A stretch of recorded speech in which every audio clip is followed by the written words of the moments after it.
Père éternel, nous bénissons ton Saint-Nom. Nous reconnaissons, nous accueillons la présence de ton Esprit Saint ici et maintenant. You are here, Lord, you are here. Yes, you are here in this place, and we worship and we adore your holy name. Merci d'être présent ici et maintenant. Lord, you are here. We know that you are here. Oh Lord, you are here. Thank you for being here in this place. And this is our natural response. We worship and we adore your holy name. Because your presence commands worship. Your presence commands adoration. Lord, you are here in this place. Nous te célébrons, nous te magnifions. Dieu de bonté, Dieu de gloire, sois célébré, sois adoré en ce jour merveilleux que tu as créé pour nous. Tes bontés pour nous ne sont pas finies, tes compassions pour nous se renouvellent chaque matin. Reçois toute la gloire, reçois tout honneur dans le précieux nom de Jésus-Christ. Alors, je vous souhaite la bienvenue dans cette série de partage. Il s'agit d'un moment de building moments. Alors, aujourd'hui, j'ai un sujet très important à partager avec vous pour commencer. Un sujet que j'ai intitulé « La vie et la direction ». La vie et la direction, ou encore l'orientation sur le chemin de la vie, sur le chemin de la destinée. Vous voyez, dans la vie, savoir où aller, savoir quoi faire est très, très vital. Il est très important que vous sachiez où aller. Il est très important que vous sachiez également quoi faire. Il est très important que vous sachiez si vous êtes sur la bonne voie ou pas, si vous êtes en train de faire la bonne chose ou non.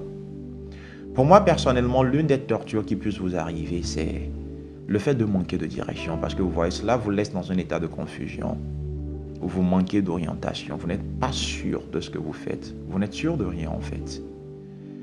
Mais lorsque vous avez de la direction dans la vie, lorsque vous êtes orienté, par rapport à quelle voie suivre, par rapport à quoi faire, cela vous aide à prendre les bonnes décisions. Parce que vous voyez, vos décisions déterminent votre sort. Vos décisions dans la vie déterminent votre destinée, votre avenir et les différentes possibilités que vous pouvez commander dans la vie. Il n'y a personne que je connaisse en tout cas dans cette vie qui n'admette, qui ne reconnaisse, qui ne voie le besoin, la nécessité d'être orienté, d'avoir la direction dans la vie, de savoir exactement quoi faire, où aller, surtout à des étapes vraiment majeures dans la vie. Mais par rapport à ce sujet, j'ai observé deux catégories de personnes. La première catégorie, il s'agit de ceux-là qui manquent de direction dans la vie et par conséquent, ils sont calés, ils ne sont pas sûrs de ce qu'ils font, ils sont coincés, ils sont stagnants. Mais il y a de l'autre côté une seconde catégorie de personnes, il s'agit des gens qui se croient assez intelligents, assez informés, assez éduqués et qui pensent qu'ils n'ont pas vraiment besoin d'impliquer Dieu dans leurs décisions. Il est très dangereux de se retrouver à l'un de ces deux extrêmes dans la vie. Je vais très rapidement commencer par adresser la seconde catégorie de personnes. Il s'agit de ceux qui se croient assez éduqués, assez informés et qui pensent ne pas avoir besoin de Dieu pour prendre des décisions majeures dans leur vie. Vous voyez, la Bible dit dans Proverbe 3, le verset 5, de ne pas nous appuyer sur notre propre sagesse. Il dit ne t'appuie pas sur ta propre sagesse. Vous savez pourquoi? Numéro 1, parce que lorsque Dieu a créé l'homme, parmi les différentes capacités que Dieu a données à l'homme, il ne lui a pas donné la capacité à diriger ses propres pas. Dans Jérémie 10, le verset 23, la Bible dit qu'il n'est pas donné à l'homme à diriger ses propres pas pendant qu'il marche sur cette terre. Donc, quoi que vous pensiez savoir, peu importe à quel point vous vous croyez éduqué, ou peu importe à quel point vous êtes éduqué, vous êtes informé, vous avez naturellement certains désavantages entre griffes qui font que vous n'avez pas la capacité de diriger vos propres pas et d'être sûr que vous allez réussir dans la vie. La seconde raison pour laquelle la Bible nous recommande de ne pas nous appuyer sur notre propre sagesse, c'est parce que nous connaissons en partie. 1 Corinthiens 13, le verset 9 dit que nous connaissons en partie et que nous prophétisons en partie. Et le fait que nous connaissions en partie nous rend limités dans un sens. Mais vous voyez, lorsqu'il s'agit de la destinée, lorsqu'il s'agit de la vie, vous avez besoin de plus d'exactitude, de plus de précision, de plus d'assurance pour prendre surtout des décisions vraiment majeures à des étapes très importantes de la vie. Vous voyez, Dieu connaît tout. L'homme ne connaît pas tout. L'homme n'est pas omniscient, mais Dieu est omniscient. Et donc la Bible nous recommande de nous confier plutôt en la sagesse de Dieu, parce qu'il peut nous guider sur la bonne voie, il peut nous montrer quoi faire. Raison numéro 3 pour laquelle il ne faut jamais vous confier en votre propre sagesse, vous ne connaissez pas l'avenir, mais Dieu si. Vous ne connaissez pas l'avenir, mais Dieu si. Dans Proverbe 14 et le verset 12, la Bible dit qu'il y a telle voix qui paraît. Il y a une voix qui paraît, vous voyez. Cela parle des perceptions des sens naturels. Mais vos sens naturels sont très limités. Et ils peuvent même vous tromper. La Bible dit, telle voix paraît droite à un homme. Mais son issue, c'est-à-dire la fin, c'est la voie de la mort. Vous voyez, la Bible dit que la fin d'une chose est mieux que son commencement. Alors, puisque vous ne savez pas comment les choses vont finir dans la vie, mais qu'il y a un Dieu qui connaît la fin de toutes choses avant le commencement, même à des moments où vous ne savez pas exactement à quoi ressemble l'avenir, vous pouvez toujours être serein lorsque vous connaissez celui qui connaît l'avenir et qui tient votre avenir dans sa main. Et lorsque vous vous laissez guider par lui, vous pouvez être serein parce que vous êtes sûr et certain, que vous êtes sur la bonne voie et que tout finira en beauté parfaite. Très rapidement, je vais parler de la première catégorie de personnes. Il s'agit de ceux qui se retrouvent coincés, ceux qui se retrouvent confus parce qu'ils manquent de direction dans la vie. Je viens dire à ce genre de personnes, ou cette catégorie de personnes, que vous n'avez pas du tout à être confus dans la vie. Vous n'avez pas du tout à être stagnant, vous n'avez pas du tout à vous retrouver dans un état où vous manquez d'orientation, dont vous ne savez pas quoi faire, vous ne savez pas où aller. Et vous êtes calé. Vous savez pourquoi? Parce qu'il y a déjà une provision de direction, de guide, d'orientation pour nous tous. La Bible dit dans Psaume 32, le verset 8, Dieu dit, je t'instruirai, j'aurai les regards sur toi, je te montrerai la voie que tu dois suivre. Je te montrerai la voie que tu dois suivre. Dieu prend sur lui la responsabilité de vous guider. La question de savoir, est-ce que vous avez envie de vous laisser guider par Dieu? Dans Isaïe 30, le verset 21 également, il dit, tu entendras derrière toi une voix qui te dira, voici le chemin à suivre. Voici le chemin à suivre. Et donc tu ne peux pas être confus dans la vie. Tu ne peux pas être calé dans la vie. Tu ne peux pas ne pas savoir quoi faire. Tu ne peux pas ne pas savoir où aller dans la vie. Parce que Dieu a déjà fait cette provision de guide, de direction, d'orientation pour toi. Dans Jean 16, le verset 13, Jésus a dit que le Saint-Esprit, lorsqu'il viendra, il nous guidera dans toute la vérité. Il dit qu'il prendra de ce qui est à lui et nous l'annoncera et qu'il nous montrera même les choses à venir. Il nous révélera les choses à venir. Oh, quel bonheur! Dans Proverbe 4, du verset 11 à 13, la Bible dit que Dieu nous instruira dans la voie de sa sagesse. Il nous montrera la bonne voie à suivre. Il dirigera nos pas, afin que lorsque nous serons en train de marcher, que nos pas ne soient pas gênés. Et lorsque nous serons en train de courir, que nous ne trébuchions pas. Vous voyez, il y a une histoire très intéressante dans la Bible. Cette histoire se trouve dans Jérémie 42. Et en le lisant, il y a quelques leçons que j'ai tirées de là, que je voudrais bien partager avec vous. Jérémie 42 à partir du verset 1, la Bible dit que tous les chefs des troupes, Joshanan, fils de Kéréach, Jézania, fils d'Osée, et tout le peuple, depuis le plus petit jusqu'au plus grand, s'avancèrent et dirent à Jérémie, le prophète, que nos supplications soient favorablement reçues devant toi, intercède en notre faveur auprès de l'Éternel ton Dieu, en faveur de tous ceux qui restent, car nous étions beaucoup et nous restons en petit nombre, comme tes yeux le voient. Première remarque, ces gens sont un peu comme dans une position de désavantage, d'accord? Ils sont dans une position de désavantage. Mais ils reconnaissent que même dans cette position, ils peuvent s'adresser à Dieu et que Dieu peut en retour s'adresser à eux. Et le verset 3, il dit que l'Éternel ton Dieu nous montre le chemin que nous devons suivre et ce que nous avons à faire.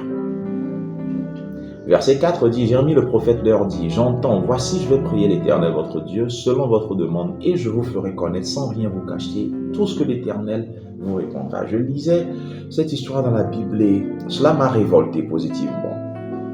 Écoutez, en ce moment, ces gens n'avaient pas encore le Saint-Esprit qui vivait en eux. Mais regardez le niveau d'assurance avec lequel Jérémie est en train de parler. Il disait littéralement, je m'en vais parler à Dieu et je reviendrai vous dire ce que Dieu me répondra. Et nous, aujourd'hui, nous avons le Saint-Esprit en nous. Dieu vit en nous. Alors, il n'est pas question qu'en tant qu'enfant de Dieu, que vous soyez confus dans la vie, que vous ne sachiez pas quoi faire. Parce que Dieu est là pour vous instruire, pour vous guider, pour diriger vos pas, pour vous montrer la voie que vous devez suivre. Alléluia. Alors, quelle est la première leçon que nous tirons de cette histoire? Retournons au verset 3 qui dit que l'Éternel ton Dieu nous montre le chemin que nous devons suivre et ce que nous avons à faire. La première leçon, c'est savoir reconnaître et admettre que ce n'est pas donné à l'homme à diriger ses pas. Savoir reconnaître, admettre qu'il n'a pas été donné à l'homme à diriger ses propres pas. Comme nous l'avions lu un peu plus tôt dans Jérémie 10, le verset 23. Et lorsque vous savez ceci, lorsque vous admettez cette vérité, cela vous amène à faire le numéro 2, qui est se confier en l'Éternel de tout votre cœur, ne pas vous appuyer sur votre propre sagesse et reconnaître Dieu dans toutes vos voies, comme Proverbe 3, verset 5 au verset 6 nous le dit. Lorsque vous reconnaissez, lorsque vous admettez qu'il ne nous a pas été donné à diriger vos propres pas, vous apprenez naturellement à vous confier en l'Éternel de tout votre cœur, à ne pas vous appuyer sur votre propre sagesse, à reconnaître Dieu dans toutes vos voies. Alléluia. Dans Proverbe 16, verset 3, la Bible dit « Recommande à l'Éternel tes œuvres et tes projets réussiront. » Alors oui, vous avez déjà des projets, mais emmenez ces projets devant le Seigneur. Présentez ces projets à Dieu et attendez de voir, attendez d'entendre, d'écouter ce qu'il en dit. Et vos projets réussiront. Leçon numéro 3, faire de l'Éternel votre berger. Faire de l'Éternel votre berger. Psaume 23, verset 1 jusqu'au verset 3, verset 4. Vous voyez que la Bible dit « L'Éternel est mon berger, je ne manquerai de rien. Il me fait reposer en verts pâturages. Il me dirige. » Vous avez besoin de direction, vous avez besoin d'orientation dans la vie. Vous devez d'abord faire de Dieu votre berger. Faire de Dieu votre berger. Lorsqu'il est votre berger, vous êtes sa brebis. Et cela vous donne la capacité, le privilège et même le droit d'écouter Dieu clairement. Alléluia. Leçon numéro 4. Demandez conseil. Demandez conseil. Vous voyez, il y a beaucoup de chrétiens qui ont du mal à demander conseil. Il y en a même qui pensent que parce qu'ils écoutent la voix de Dieu, ils n'ont plus besoin de conseil. Non. Non. That's totally wrong. La Bible dit dans Proverbe 15, verset 22 que les projets échouent faute d'une assemblée qui délibère. Mais ils réussissent quand il y a de nombreux conseils. Écoutez, Dieu parle tantôt d'une manière, tantôt d'une autre. Vous n'avez pas à dicter à Dieu comment il doit vous parler. Et puis il y a certains sujets sur lesquels Dieu ne va pas nécessairement vous dire de faire ci ou de faire ça. Il vous suffit de demander conseil. Et des fois, ces conseils vont même venir de la part des gens qui ne sont pas nécessairement chrétiens, des gens qui ne professent pas la même foi que vous. Mais au même moment, il faut prendre garde à ne pas écouter tout genre de conseils. Vous devez savoir quel type de conseils écouter. Il faut discerner, savoir vers qui aller pour recevoir des conseils. Mais le fait demeure que vous avez besoin de conseils. Les projets échouent faute d'une assemblée qui délibère, mais ils réussissent quand il y a de nombreux conseillers. Vous voyez, il y a des gens avec qui vous parlez pendant 5 minutes et la stupidité s'éloigne automatiquement de vous. Cette tendance à commettre des erreurs monumentales dans la vie s'éloigne de vous instantanément. Il est très important d'apprendre à demander conseil également. Et donc, un petit récap. Première leçon, savoir, reconnaître et admettre que ce n'est pas donné à l'homme à diriger ses pas. 2. Se confier en l'Éternel de tout votre cœur, ne pas vous appuyer sur votre propre sagesse, reconnaître Dieu dans toutes vos voies. 3. Faire de l'Éternel votre berger. Et 4. Demander conseil. Alors, avançons, lisons le verset 4 de Jérémie 42. Et Jérémie le prophète leur dit, j'entends, voici je vais prier l'Éternel votre Dieu selon votre demande et je vous ferai connaître sans rien vous cacher tout ce que l'Éternel vous répondra. Quelle est la première leçon que nous tirons de ce passage? C'est que Dieu est votre Dieu également. Vous voyez dans le verset 3, ces gens qui sont venus vers Jérémie lui ont dit, nous aimerions que tu pries l'Éternel ton Dieu. Mais dans le verset 4, Jérémie leur a dit, je m'en vais prier l'Éternel votre Dieu. Ouais, Dieu est votre Dieu également. Et ce que cela implique, c'est que vous pouvez lui parler et l'écouter vous parler en retour. Oh, Dieu c'est glorieux. Vous pouvez lui parler et l'écouter vous parler en retour. Ouais, ces gens sont venus voir un prophète. Et aujourd'hui, pour nous, ce n'est pas obligé que vous alliez vers un homme de Dieu avant de savoir ce que Dieu dit concernant un aspect spécifique de votre vie. Bien sûr qu'il y a toujours une place pour le fait d'écouter Dieu vous parler à travers quelqu'un, d'accord? Mais tout ce que je dis en essence, c'est que vous n'avez pas besoin d'un prophète, vous n'avez pas besoin d'un pasteur pour savoir ce que Dieu dit nécessairement. Parce que vous avez la capacité, en tant qu'une brebis de Jésus-Christ, vous avez cette capacité à écouter Dieu. Vous avez cette capacité, vous avez ce privilège de vous approcher vous-même du trône de grâce depuis que le voile a été déchiré à cause du sacrifice que Christ a payé. Et donc, vous pouvez vous approcher de Dieu en toute confiance, lui parler et vous attendre à l'écouter vous parler en retour. C'est un grand privilège. Quelle est la seconde leçon que nous tirons du verset 4 de Jérémie 42? Jérémie a dit, je vais prier l'Éternel votre Dieu et je vous ferai connaître sans rien vous cacher tout ce que l'Éternel vous répondra. Qu'est-ce que nous apprenons d'ici? C'est que la prière ouvre l'accès à la voix de Dieu. La prière vous ouvre l'accès à la pensée de Dieu, à la direction divine. Surtout la prière par l'esprit, et spécifiquement la prière en langue. Parce que vous voyez, Dieu est esprit, et primordialement Dieu communique avec votre esprit. Et la prière en langue fait partie des choses majeures qui vous aident à aiguiser vos sens spirituels. Parce que une fois que vous devenez chrétien, vous avez déjà la capacité à écouter Dieu. Mais la plupart du temps, ce n'est qu'une question de maturité. Vous avez besoin d'aiguiser vos sens spirituels afin de pouvoir discerner la voix de Dieu. Et prier en langue vous aide beaucoup dans ce sens. Prier en langue vous aide également à grandir. Prier en langue vous lance dans un processus de maturation. Vous devenez mature. Parce que pour certains, c'est simplement une question de maturité. Tout comme un enfant nouveau-né qui peut entendre des sons, mais il n'est pas encore en mesure de discerner la voix de son père, la voix de sa mère. Il n'est pas encore en mesure de discerner la voix des gens de la famille, de la voix des gens du dehors. C'est la même chose. En Christ, vous venez comme des enfants, mais Dieu attend de vous que vous grandissiez. Donc, la plupart du temps, vous avez du mal à écouter Dieu, vous avez du mal à discerner sa voix, vous avez du mal à comprendre ce qu'il vous dit. Parce qu'une chose est de savoir ce que Dieu dit, mais une autre est de comprendre clairement ce qu'il dit. Parce que vous pouvez donner une mauvaise interprétation à ce que Dieu vous dit. Et donc, la prière vous aide également à maturer. La prière, surtout la prière en langue. Lorsque vous avez besoin de direction, par exemple, vous venez devant Dieu et vous dites, Père, merci parce que tu m'as donné ce privilège de m'approcher devant ton trône. Merci parce que je sais que par ton esprit, tu me communiques des mystères. Et vous commencez par prier en langue. Barahasko valandi haske velina mandi haskavai. Robondi kaske valina mandi hasko veli kaprandi koskevai. En faisant cela, vous vous connectez à la sagesse divine. Vous vous connectez à la sagesse divine. Dans un autre partage, j'aurai à partager avec vous comment la prière en langue est connectée à votre accès à la sagesse de Dieu et comment cette sagesse est connectée à votre destinée, est connectée à ce que vous êtes censé faire chaque jour.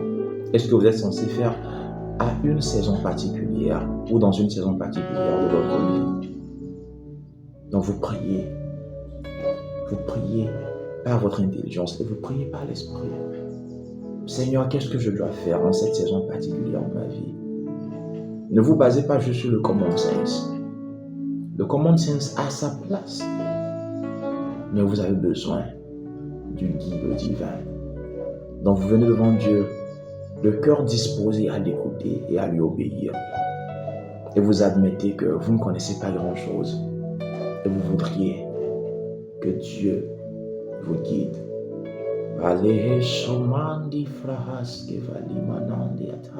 Seigneur, qu'est-ce que je dois faire en cette saison? Guide-moi, Esprit de Dieu. Et boum, la lumière de Dieu vous éclaire.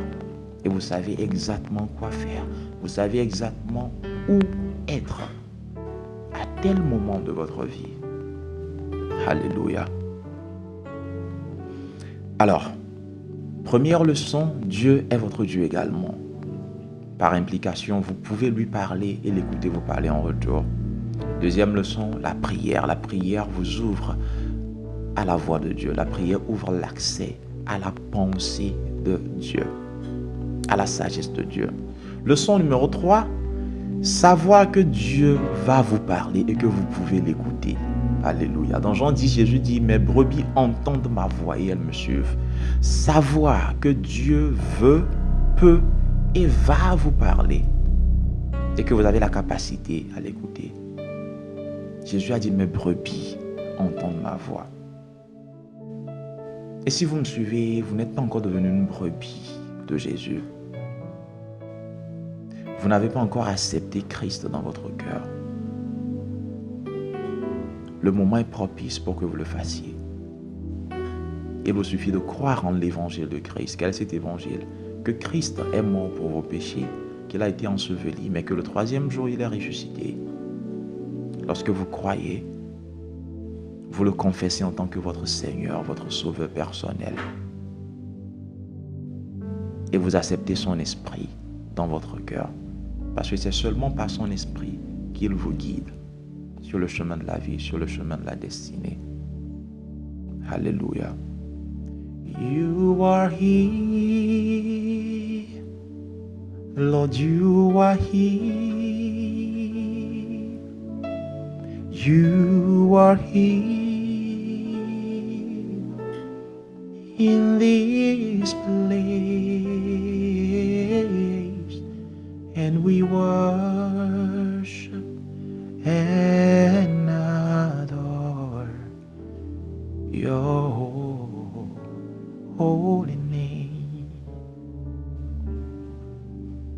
Donc la troisième leçon, c'est savoir que Dieu veut, il peut et il va vous parler et que vous pouvez l'écouter. Et donc lorsque vous avez cette connaissance, cela vous emmène à vous disposer à l'écouter. Et oui, il y a une disposition, il y a une posture qu'il faut avoir si vous voulez écouter Dieu. Habakkuk 2, verset 1. Vous disposez à l'écouter. Et également espérer en toute confiance, avec une pleine assurance, ce qu'il vous dira. Ouais, dans la vie, votre conviction ou vos convictions définissent en réalité vos attentes. Et vos attentes définissent vos obtentions. Vos attentes définissent vos résultats. Leçon numéro 4. s'accoutumer à la voix de Dieu. S'accoutumer à la voix de Dieu. Vous devez apprendre à connaître et à reconnaître ou encore à discerner la voix de Dieu. Vous voyez, il y a certaines personnes qui n'ont pas nécessairement besoin de voir cette vidéo avant de savoir que je suis la personne en train de parler. Ils n'ont pas besoin de voir cette vidéo pour savoir que c'est moi qui suis en train de parler. Pourquoi? Parce qu'ils ont appris à connaître ma voix. Donc, ils peuvent facilement reconnaître ma voix. La même chose nous arrive quant à la voix de Dieu. Et donc, apprendre à connaître et à reconnaître la voix de Dieu ou à discerner la voix de Dieu. En faisant quoi? En passant du temps de qualité avec sa voix écrite, c'est-à-dire les Saintes Écritures. Vous voulez écouter Dieu avec plus de clarté, passez plus de temps dans sa parole. Très rapidement, le verset 5. Il dira à Jérémie que l'Éternel soit contre nous un témoin véritable et fidèle si nous ne faisons pas tout ce que l'Éternel, ton Dieu, te chargera de nous. Pahasevoli André Soval. Mandi Kavraha Sovalite. Fralite, fralite. Je perçois dans mon esprit qu'il y a quelqu'un qui me suit et qui a vraiment soif de cette présence manifeste, cette présence tangible de Dieu. Je vais te prier de simplement poser une main sur ta poitrine. Seigneur Dieu mon roi, tu as dit que celui qui a soif vienne et qu'il boive. Je demande,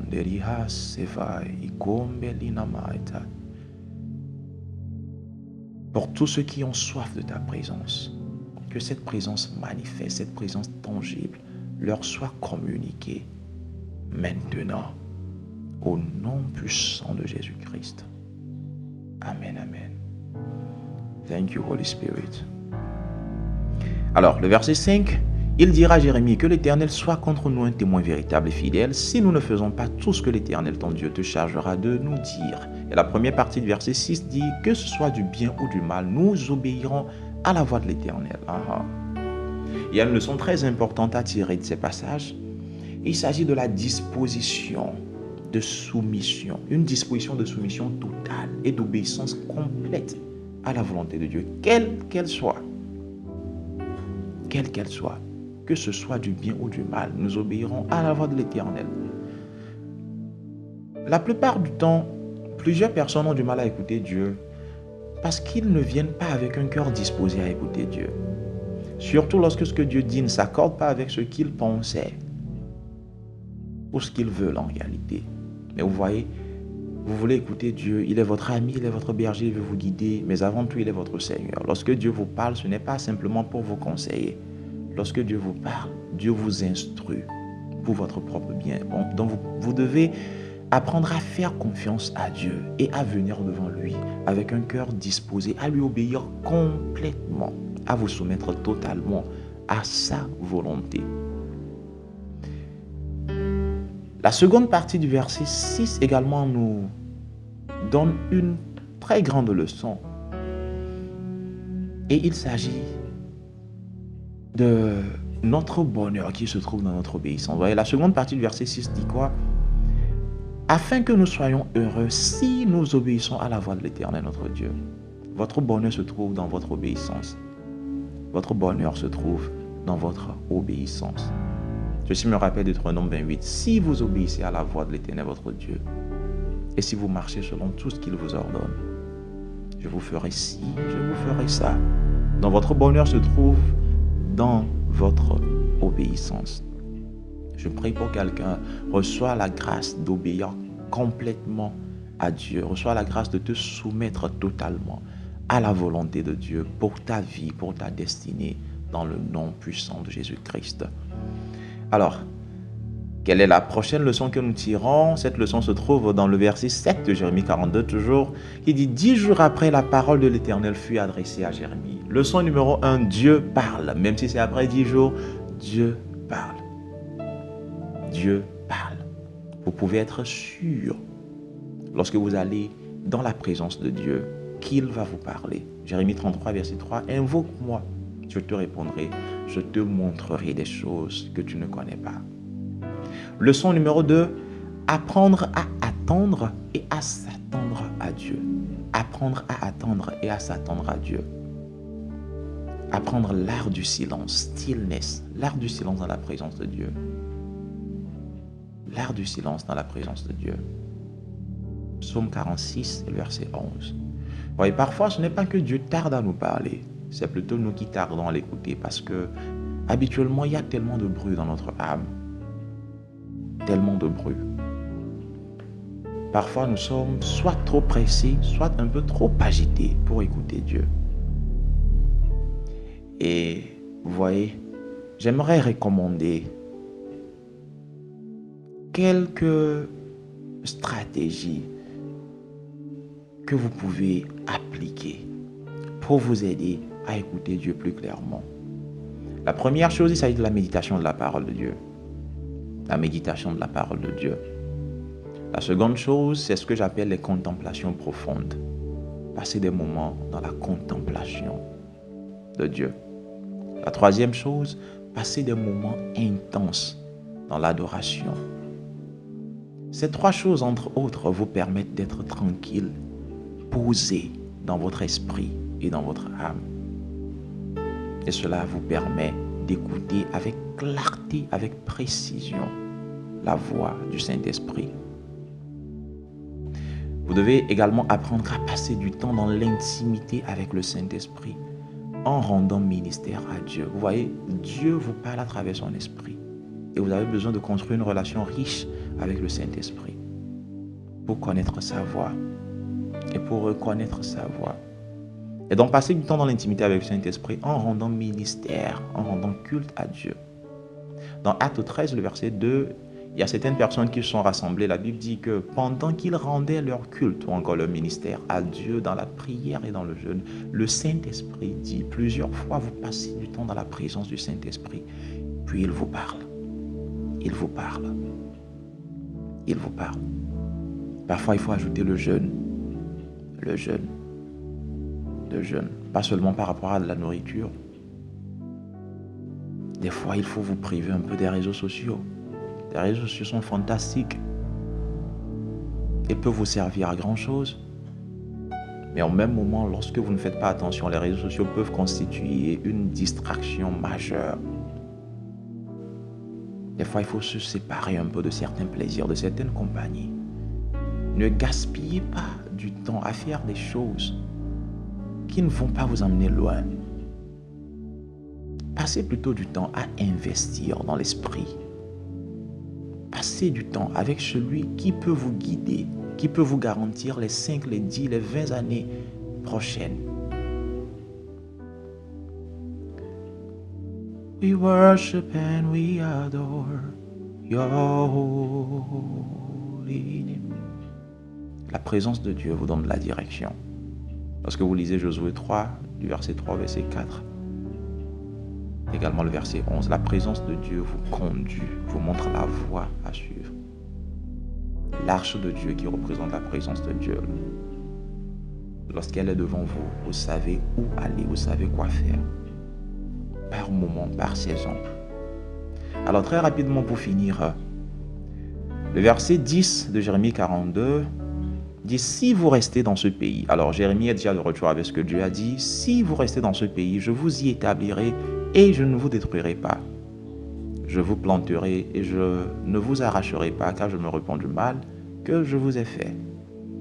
Quelle est la leçon que nous tirons de ce verset? La voix de Dieu vous donne des instructions. La voix de Dieu vous dirige par rapport à quoi faire. Il y a beaucoup de personnes qui écoutent la voix de Dieu, mais qui ne le savent pas, simplement parce qu'ils ne savent pas à quoi s'attendre. Ils ne savent pas exactement à quoi ressemble la voix de Dieu. Non, la voix de Dieu vous donne des instructions. La voix de Dieu vous instruit par rapport à ce que vous devez faire. Ce que vous devez faire. Et les versets 11 et 12, pour finir.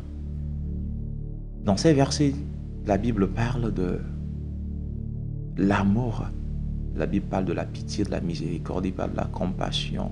Il dit, ne craignez pas, je suis avec vous.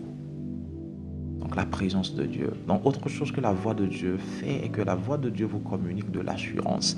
La voix de Dieu vous communique la foi. La foi vient de ce que vous entendez, de la parole de Dieu. La voix de Dieu vous communique également le réconfort, le courage. Ne crains point, car je suis avec toi. La voix de Dieu vous rassure de la présence de Dieu. La voix de Dieu vous communique la paix qui surpasse toute intelligence et qui a la capacité de garder vos cœurs et vos pensées dans ce monde de troubles, dans ce monde de compétition. Vous pouvez trouver votre sécurité en Dieu. La voix de Dieu vous communique l'amour. L'amour. Par le Saint-Esprit, Dieu répand l'amour, son amour dans votre cœur.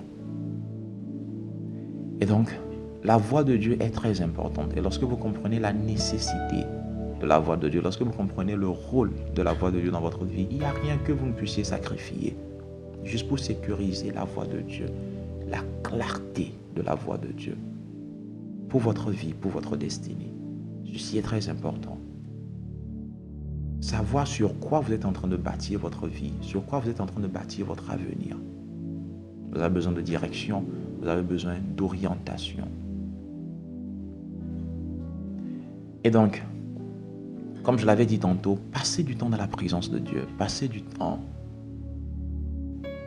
à rendre culte, à rendre ministère à Dieu. Passez du temps dans l'intimité avec le Saint-Esprit vous aide beaucoup à obtenir la direction divine, à obtenir l'orientation divine, à obtenir le guide divin. Rappelez-vous de Jean 16, le verset 13, c'est par son esprit que Dieu vous guide. Et donc vous avez besoin d'avoir une relation riche avec cet esprit. Passez du temps dans l'intimité avec le Saint-Esprit. Par les psaumes, les hymnes, les cantiques spirituels, dans la prière, dans la parole, dans le jeûne. Vous avez besoin de Dieu pour vous guider dans la vie, pour vous guider sur le chemin de la destinée, la vie et la direction. Je crois que vous avez été bénis par ce partage. Si vous avez des suggestions, des questions, n'hésitez pas, vous pouvez les laisser dans la case de commentaires. Que Dieu vous bénisse abondamment. Alors tous ensemble, nous allons passer 3 à 4 minutes. Tous ensemble, dans l'intimité avec le Saint-Esprit. Nous allons passer ce moment à nous remplir de la présence de Dieu. Parce que c'est cette présence qui vous guide. C'est cette présence qui vous montre où aller.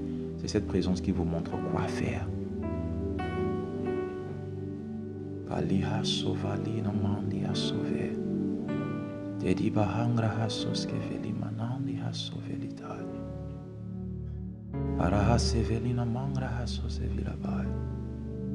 We give you glory, Lord, because you are here. You are here. We acknowledge your presence, Lord. You are here in this place, in my heart. So I worship and adore. Alanena mano no fele bezazazilie. Ayana mama moko seleliana mamos. Irana na mama koselai. You are here. Yes, you are. Thank you for being here. You are here. Seated in my heart. Seated in my heart. So I bow and I adore your holy name. Passez du temps dans l'intimité avec le Saint-Esprit. Priez beaucoup par l'Esprit. Pariha sevalamandi e sofelitai. Purandi ha seskevelina mondi atai. Palimungra ha felimanosis kobeli hashkavilatai. Peruande li caprasos kivalitai. Ropeli mandu kafilatai. Permettez-moi de vous dire ceci. Lorsque vous pratiquez la présence de Dieu, écoutez, plusieurs fois, c'est la direction qui vous poursuit maintenant. L'orientation divine vous poursuit. Tout comme le bonheur et la grâce ont été mandatés à vous suivre, la direction divine vous suit. Vous vous levez, vous savez quoi faire, vous savez où aller. Des fois même sans nécessairement avoir prié, avoir demandé Dieu. La présence de Dieu vous guide. Il suffisait que l'arche de Dieu soit devant les enfants d'Israël pour qu'ils sachent exactement quoi faire, où aller. Plus vous vous remplissez de la présence de Dieu, plus vous êtes guidé très naturellement. Très naturellement. Mais n'oubliez pas, il y a une place pour le fait d'aller dans la présence de Dieu et de lui demander. Il est votre Père, il est là pour vous guider. Seigneur, guide-moi, je veux savoir ce que tu voudrais que je fasse. Je veux être sûr d'être sur la bonne voie. Je veux être sûr de faire la bonne chose. Et il est là pour vous guider. Au nom puissant de Jésus-Christ. Je prie pour quelqu'un en ce jour. Tu seras guidé par Dieu plus clairement, avec plus de précision, dans le nom puissant de Jésus-Christ. La confusion est ôtée de ton chemin. La confusion est ôtée de ton chemin. La confusion est ôtée de ton chemin. À partir de ce jour, tu sauras exactement quoi faire, où aller, quelle décision prendre. Tu prendras les bonnes décisions. Tu iras où il faut aller. Tu diras ce qu'il faut dire. Dans le nom puissant de Jésus-Christ. Sur vos lieux de travail, dans vos activités, dans vos business. Quant à votre carrière, vos études, Dieu vous guidera. Et vous saurez avec exactitude et précision quoi faire dans le nom puissant de Jésus-Christ. Seigneur, nous te disons merci pour ce moment de building. Merci pour ta présence, merci pour ton œuvre.